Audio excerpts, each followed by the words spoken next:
Bonjour à toutes et à tous et bienvenue à cette séance sur l'environnement marketing.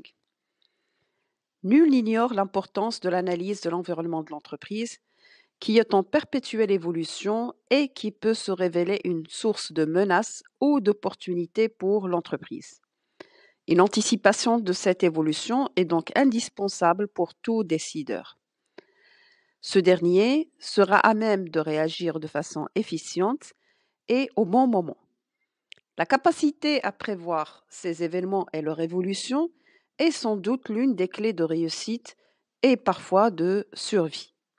Encore faut-il identifier les indicateurs et leur évolution, ce qui nécessite une bonne connaissance des forces de l'environnement. Notre objectif aujourd'hui est de répondre à ces questions. C'est quoi l'environnement? Quels sont les types d'environnement? Quels sont les éléments qui constituent l'environnement?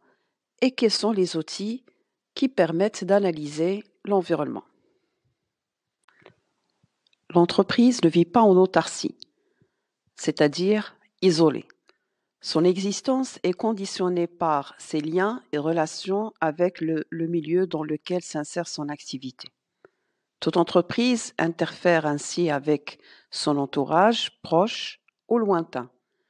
C'est ce dernier qui détermine son existence, son fonctionnement, sa survie, son développement et ses décisions. Cet entourage est appelé environnement. Ainsi, l'environnement est le cadre au sein duquel l'entreprise exerce son activité. Il comprend l'ensemble des facteurs sociologiques, économiques, juridiques, techniques, politiques qui entourent l'entreprise et qui ont un effet sur celle-ci. Connaître l'entreprise passe donc par la compréhension de l'environnement dans lequel elle évolue. Il s'agit principalement de distinguer entre le macro-environnement et le micro-environnement. Le macro-environnement désigne l'environnement général au sein duquel l'entreprise évolue. Il se compose de facteurs qui lui sont externes, qui ont une influence sur celle-ci, mais qui échappent généralement à son contrôle. L'un des principaux éléments du macro-environnement est la technologie. Cette dernière change à une grande vitesse et ces changements peuvent affecter l'entreprise sur le plan de la création, de la production et du développement des produits, notamment la mise en œuvre de nouveaux procédés. Sur le plan de la gestion, on peut voir également de nouveaux outils de gestion, notamment le développement de l'informatique, comme ils peuvent même aboutir à la disparition de l'entreprise. Pour cela, elle doit suivre de très près ces changements pour espérer rester compétitive en se posant en permanence un certain nombre de questions, telles que quel type de technologie faut-il adopter? Est-ce que cette technologie est accessible? Y a-t-il des brevets? Quel est le coût de développement de cette technologie, coût de recherche et développement? Et quelles sont les innovations nécessaires pour faire face à la concurrence? Pour illustrer ces propos, il suffit de donner comme exemple les fours électriques ou les fours à micro-ondes qui ont révolutionné le métier de boulanger, ou encore le digital qui a impacté fortement le métier des banquiers. Ces derniers étaient obligés de se lancer dans le e-banking.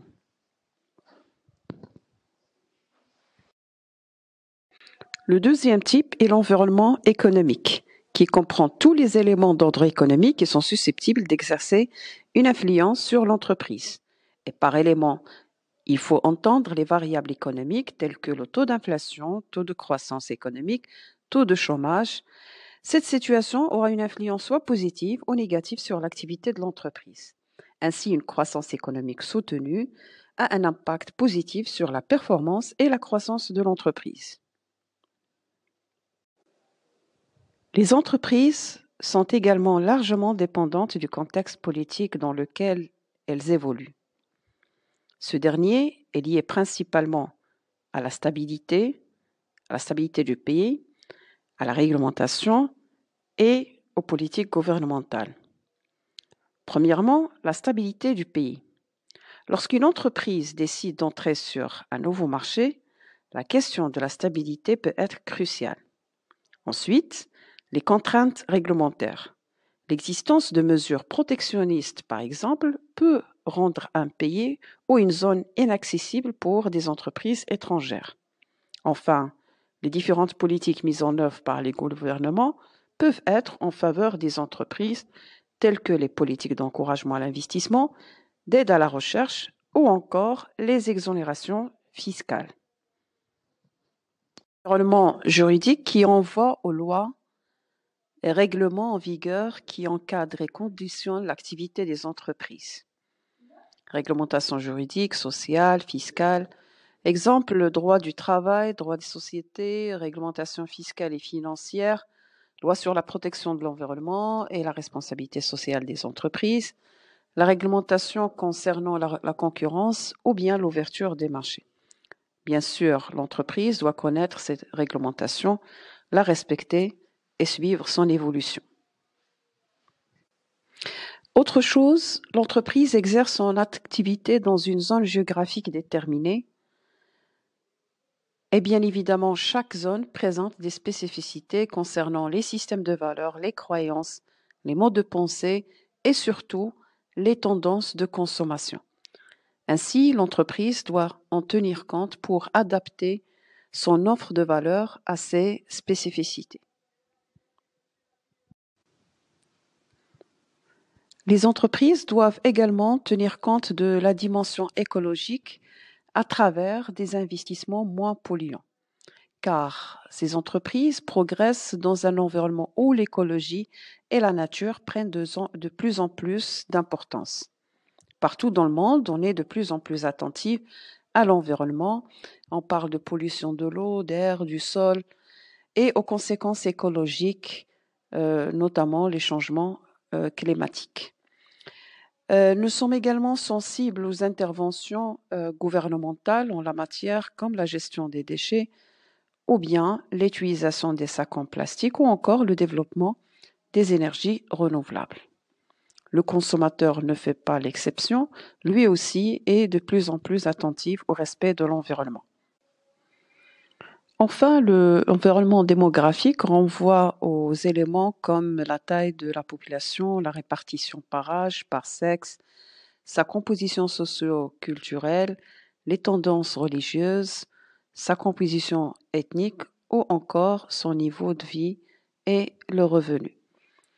L'entreprise doit réaliser une étude de la population et doit effectuer de très près une analyse pour connaître le type de consommateur.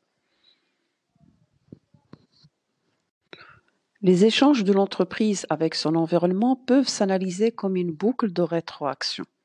L'environnement agit et influence la vie de l'entreprise. Cette dernière agit et cherche à son tour à l'influencer.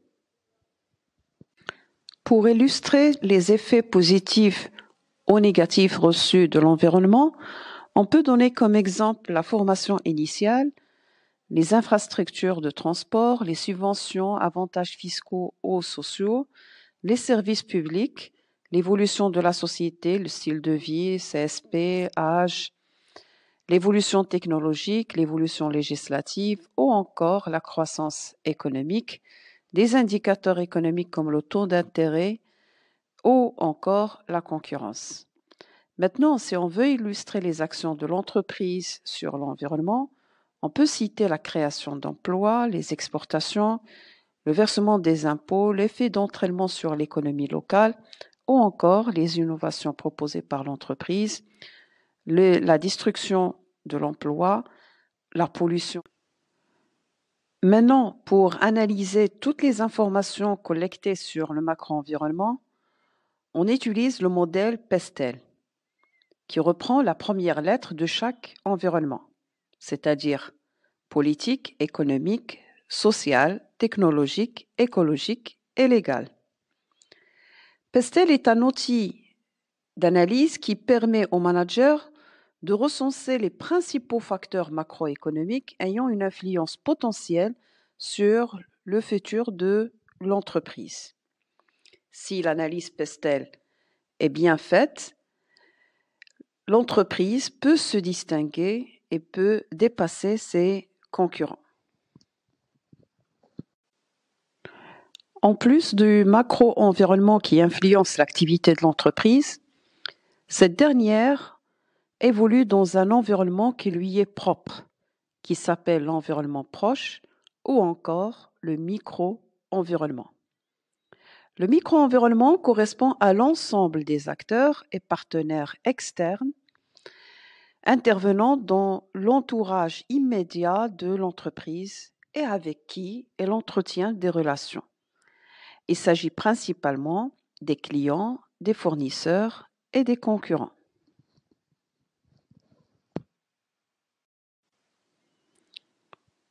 Parmi les partenaires, on distingue les fournisseurs de capitaux, les fournisseurs de biens et de services, les clients, l'État, les administrations publiques, les médias et les concurrents.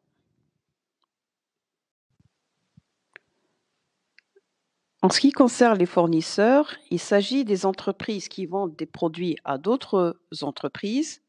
On peut distinguer les fournisseurs de biens, ils vendent des matières premières, les fournisseurs de la marchandise, les fournisseurs des immobilisations, ils procurent à l'entreprise le matériel de production et le mobilier, les fournisseurs de services, les sociétés d'assurance, les cabinets de conseil, les agences de pub, etc. L'entreprise doit déterminer le nombre de fournisseurs, évaluer leur taille et leur pouvoir et suivre leur situation. Il peut également envisager les évolutions futures, comme par exemple l'arrivée de fournisseurs étrangers sur le marché national. On peut également parler des fournisseurs de ressources financières dont l'entreprise a besoin pour fonctionner et se développer. Ils peuvent être des actionnaires, des banques, pouvoirs publics à travers les subventions, les aides, ou encore la bourse pour certaines catégories d'entreprises. Un autre facteur déterminant de l'environnement, c'est la présence ou l'absence de concurrents. La concurrence représente l'ensemble des acteurs proposant des produits ou services répondant aux mêmes besoins que celui de l'entreprise. On a l'habitude de distinguer deux types de concurrence, la concurrence directe et la concurrence indirecte. Dans ce cas, l'entreprise doit déterminer les concurrents directs, c'est-à-dire les entreprises qui proposent des biens similaires, et les concurrents indirects, c'est-à-dire celles qui proposent des biens de substitution. Elle doit apprécier leurs forces et leurs pouvoirs. Elle doit envisager les évolutions en termes de rapport de force. Elle doit également déterminer s'il est difficile d'entrer dans le secteur, c'est-à-dire s'il existe des barrières à l'entrée, ou d'en sortir, c'est-à-dire des barrières à la sortie. Enfin, parfois l'entreprise a intérêt à avoir des partenariats avec ses concurrents. Un des éléments fondamentaux, sinon l'élément fondamental de l'environnement, est le client. Le client choisit, sélectionne, achète. Le client est sensible à l'accueil et au service. Elle est décisionnaire dans son axe d'acheter ou non le produit ou le service que l'entreprise propose. Les médias représentent l'ensemble des vecteurs susceptibles de transmettre des informations ou des opinions et des idées. On peut citer la presse, la télé, la radio et d'autres médias. L'entreprise doit les intégrer car ils lui sont très utiles et permettent de véhiculer son image de marque et d'atteindre des objectifs commerciaux. Une fois qu'on a étudié tous les éléments de l'environnement macro et l'environnement micro, il va falloir synthétiser tout ça et proposer des pistes aux décideurs. C'est l'objectif de l'analyse SWOT. SWOT, c'est un outil d'analyse et d'aide à la prise de décision qui reste pertinent et adapté aussi bien aux grandes entreprises qu'aux petites entreprises. Elle est généralement présentée sous forme de schéma ou d'un tableau qui permet de distinguer les facteurs internes d'une organisation, les forces et faiblesses, et les facteurs externes liés à l'environnement, opportunités et menaces. Elle permet aussi de trier les facteurs en fonction de l'impact possible, des forces et faiblesses et des opportunités et menaces.